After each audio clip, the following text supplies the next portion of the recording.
అమరావతి రాజధాని యాక్చువల్గా అధ్యక్ష 2014-19 నిర్ణయించినప్పుడు ఇదే సభలో వైఎస్ జగన్మోహన్ రెడ్డి గారు చాలా క్లియర్గా అమరావతి రాజధానికి 30,000 ఎకరాలు కావాలని, ఇక్కడ అమరావతిలోనే యాక్సెప్ట్ చేస్తాను ఇదే సభ సాక్షిగా 2014-19లో చెప్పారు అధ్యక్ష. అయితే ప్రభుత్వం మారంగానే ఆయన ప్లేటు ఫిరాయించి 3 ముక్కలు ఆటాడి ఎక్కడా రాజధాని చేయలేదు. సుజనా చౌదరి గారు సభ్యులు చెప్పినట్టుగా ఇక్కడ రైతులని నానా ఇబ్బందులు పెట్టారు, 1-2 కాదు. వాళ్ళు ఎంతో ఓర్పుతో 5 సంవత్సరాలు యాక్చువల్గా చాలా సఫర్ అయ్యారు. దానికి సుజనా చౌదరి లాంటి వాళ్ళు ఎంతోమంది కూడా యాక్చువల్గా సపోర్ట్ చేయటం, హైకోర్టు సుప్రీంకోర్టులు కూడా లీగల్ లాయర్లు పెట్టి చేశారు. అది నాకు కూడా తెలుసు అధ్యక్ష. ఆ విధంగా గత 5 సంవత్సరాల్లో ఇక్కడ రైతులు చాలా ఇబ్బందులు పడ్డారు. ఎందుకంటే 2015 జనవరి 1 ల్యాండ్ పుల్లింగ్ నోటిఫికేషన్ ఇచ్చాం అధ్యక్ష. 2015 ఫిబ్రవరి 28వ తేదీ అర్ధరాత్రి, అంటే 58 రోజుల్లో ఒక్క లిటిగేషన్ కూడా లేకుండా 34,000 ఎకరాలు ముఖ్యమంత్రి గారి మీద నమ్మకంతో రైతులు ఇచ్చారు. అంటే ఇక్కడ మంచి రాజధాని కడతారు, వాళ్ళ యొక్క భూములకు కూడా విలువ వస్తుంది అనేదంతా. కానీ గత ప్రభుత్వం దాన్ని నిర్వహణ చేసి మొత్తం స్పాయిల్ చేసిన విషయం వాస్తవం అధ్యక్ష. అందుకనే ఈ ప్రభుత్వం రంగానే వెంటనే రాజధాని నిర్మిస్తారని ముఖ్యమంత్రి గారు చెప్పటం, దాని మీద ఉన్న అనేక హర్డిల్స్, దాదాపు ఈ 7 నెలలు 8 నెలలు ఆ హర్డిల్స్ అని ఓవర్కమ్ అయ్యి ఈరోజు యాక్చువల్గా టెండర్లన్నీ పిలిచాం అధ్యక్ష. వారు అడిగిన దాంట్లో యాక్చువల్గా ఏంటంటే, మొదటి ప్రశ్న ఇంకా డీటెయిల్గా చెప్పాలంటే, వరల్డ్ బ్యాంకు ఏడీబీ బ్యాంకు 13,400 కోట్లు యాక్చువల్గా శాంక్షన్ చేసింది అధ్యక్ష. కేఎఫ్డబ్ల్యూ బ్యాంకు 5,000 కోట్లు ఇవ్వడానికి ముందు వచ్చింది. పబ్లిక్ సెక్టర్ కంపెనీస్ హట్కో 11,000 కోట్లు ఓకే చేసింది. స్టేట్ గవర్నమెంట్ నుంచి లెటర్ కూడా నేను వెళ్ళిపోయింది అధ్యక్ష. రేపు ఎల్లుండే వాళ్ళు వచ్చి అగ్రిమెంట్ కూడా చేస్తారు. సెంట్రల్ గవర్నమెంట్ గ్రాంట్ కింద 1,560 crores ఇస్తుంది అధ్యక్ష.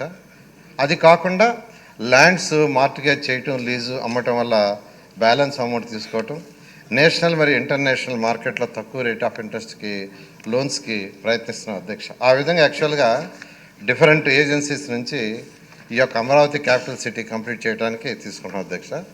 ఇది 3 సంవత్సరాల్లో కంప్లీట్ చేయడానికి ప్లాన్ చేసాం. ఆ విధంగా టెండర్లు కూడా పిలిచాము. ట్రంక్ రోడ్స్ అంటే మెయిన్ రోడ్స్ ఉంటాయి అధ్యక్ష. 165 మీటర్లు 165 అడుగుల వెడల్పు, 185 అడుగుల వెడల్పు రోడ్స్ ఉంటాయి. అవి 2 సంవత్సరాలు పూర్తవుతాయి అధ్యక్ష. మెయిన్ రోడ్స్ ఎల్పిఎస్ రోడ్స్ అని రైతులకు ఏదైతే ప్లాట్లు ఇచ్చామో వాటి లోపల రోడ్స్, డ్రైన్స్ అవన్నీ కూడా 3 సంవత్సరాల్లో పూర్తి చేస్తాం అధ్యక్ష. బిల్డింగ్లు అధికారులకు ఏదైతే ఆల్రెడీ కట్టి ఆల్మోస్ట్ 4,000 బిల్డింగ్స్ ఫైనల్ స్టేజ్లో ఉన్నాయి, అది 1.5 year అవుతుంది. మిగతా బిల్డింగ్స్ 2 years. అదేవిధంగా మెయిన్ ఏదైతే అసెంబ్లీ, హైకోర్టు ఇవన్నీ ఉంటాయి 3 సంవత్సరాలు అవుతుంది అధ్యక్ష. ఈ విధంగా యాక్చువల్గా టెండర్లు కూడా పిలవటం జరిగింది అధ్యక్ష. తర్వాత 3వ ప్రశ్నకు ఆన్సర్ అధ్యక్ష. మొత్తం 2014-19లో 131 ఆర్గనైజేషన్కి 1,277 ఎకరాలు ఇచ్చాం అధ్యక్ష. అయితే గత 5 సంవత్సరాలు జరిగిన పరిమాణాల వల్ల కొందరు వెనక్కిపోయారు. నిన్న యాక్చువల్గా జీఓఎం పెట్టాము. అందులో 31 ఆర్గనైజేషన్కి యాక్చువల్గా 629.3 ఎకరాలకి యాక్చువల్గా యాక్సెప్ట్ చేసాం. లొకేషన్ చేంజ్ చేస్తూ ఒక 2 ఆర్గనైజేషన్స్కి 5.5 acres ఇచ్చాం. చేంజ్ ఆఫ్ ఎక్స్టెండ్ లొకేషన్ మారుస్తూ 16 ఆర్గనైజేషన్స్కి 48.74 ఎకరాలు ఇచ్చాం అధ్యక్ష. మొత్తం నిన్న 683.6 ఎకరాలు ఇవ్వటం జరిగింది. క్యాన్సిలేషన్ 13 ఆర్గనైజేషన్ చేయాల్సి వచ్చింది, 177.24 ఎకరాలు అధ్యక్ష. వీలైనంత తొందరలో యాక్చువల్గా నెక్స్ట్ వీక్లో కూడా మళ్ళీ జీఓఎం పెట్టి ఇవి పూర్తి చేయడం జరుగుతుంది అధ్యక్ష. ఇక్కడ సభ్యులు అడిగినట్టుగా ట్రంక్ ఇన్ఫ్రాస్ట్రక్చర్ ఒకటి ఉంది అధ్యక్ష.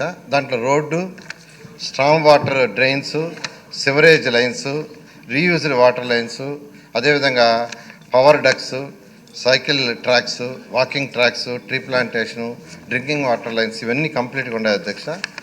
ఎల్పిఎస్ రోడ్లు అంటే రైతులకు ఇచ్చిన ల్యాండ్ వేయాల్సిన రోడ్లు 1,280 కిలోమీటర్ల టెండర్ పిలిచాం అధ్యక్ష. అదేవిధంగా కొండవీటి వాగు, పాలవాగు, అది గ్రావిటీ కెనాల్ కూడా యాక్చువల్గా టెండర్లు పిలవడం జరిగింది అధ్యక్ష. బిల్డింగ్స్ తీసుకుంటే ఎమ్మెల్యేలు, ఎమ్మెల్సీ, ఐఏఎస్, జడ్జెస్, మినిస్టర్స్ ఇవన్నీ కూడా ఆల్మోస్ట్ యాక్చువల్గా టెండర్లు మొత్తం 64,721.48 కోట్లకి ఎస్టిమేషన్ వేసిన అధ్యక్ష. 73 వర్క్లు, అందులో 62 వర్క్లకి 39,678 కోట్లతో టెండర్లు అయిపోయినాయి. ఇవాళ అథారిటీ మీటింగ్ పెట్టి దాంట్లో అప్రూవ్ తీసుకొని రేపు వాళ్ళకంతా లెటర్లు ఇచ్చి వర్క్ స్టార్ట్ చేయడం జరుగుతుంది అధ్యక్ష. ఈ విధంగా అమరావతి క్యాపిటల్ సిటీలో చేస్తున్న అధ్యక్ష. ఇందులో R5 జోన్ అని గత ముఖ్యమంత్రి ఒకటి క్రియేట్ చేసి ఒక 50,000 మందికి 1 సెంట్ ఇచ్చేశాడు అధ్యక్ష. అది కూడా కక్ష సాధింపే. ఎందుకంటే వరల్డ్ టాప్ 5 సిటీస్లో ఒక సిటీ కావాలని ఆ రోజు ముఖ్యమంత్రి గారు దీన్ని ప్లాన్ చేస్తే అలా ఉండకూడదని ఒక శాడిజంతో R5 జోన్ చేశారు. వాళ్ళకు కూడా ఆల్టర్నేట్ ఇచ్చి ఆ ల్యాండ్ని కూడా తీసుకునేదానికి చేస్తున్నాను అధ్యక్ష. నెక్స్ట్ క్వశ్చన్ అండి. టైం నేను కూడా టైంని అబ్జర్వ్ చేసుకోవాలి. ప్లీజ్ కైండ్లీ కోఆపరేట్ చేయండి. సపరేట్గా చెప్పాలనే ఉద్దేశంతో డెఫినెట్గా నా ప్రశ్నకి కరెక్ట్గా సమాధానం పూర్తిగా రాకపోయినప్పటికీ నేను అడిగిన ప్రశ్న ఏంటంటే ఇక్కడ హ్యాబిటేషన్ రాకుండా 9 సిటీలు కడదామని మనం ప్రొజెక్ట్ చేసాం. ఆ 9 సిటీలు రాకుండా ఇదంతా చేసినా కూడా రైతులు ఇబ్బంది పడతారు. వాళ్ళకి పిల్లల చదువులు ఉంటాయి, పిల్లల పెళ్ళిళ్ళు ఉంటాయి, చేసుకోవాలంటే హ్యాబిటేషన్ రావడానికి 9 సిటీలు ఎలా తెస్తున్నాం, ఎప్పుడు తెస్తున్నాం, ఫైనాన్షియల్ క్లోజర్ ఏంటి, వీటికి అనేది నా ప్రశ్న అధ్యక్ష.